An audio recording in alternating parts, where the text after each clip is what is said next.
how to log in Instagram. Welcome back to the channel, guys. Today we are going to learn how you can log in Instagram. If you don't have an Instagram app downloaded yet, go ahead and download the Instagram app from the App Store. After you're done downloading the Instagram app, all you have to do is open the Instagram app and it shows up. You might land in this page. In this page you have to enter the phone number or username or email address that you use to log in your account, or that you use to create the account first. Go ahead and log in.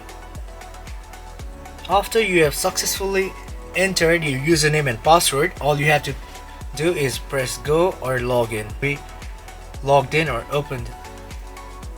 Depending on your account, if you have two-factor authentication enabled, there might be multiple different processes that you might have to do to log into your account, like getting the authentication app and getting the authentication code from that, or SMS from your phone number. So after doing that, you are finally logged into your account in any mobile devices.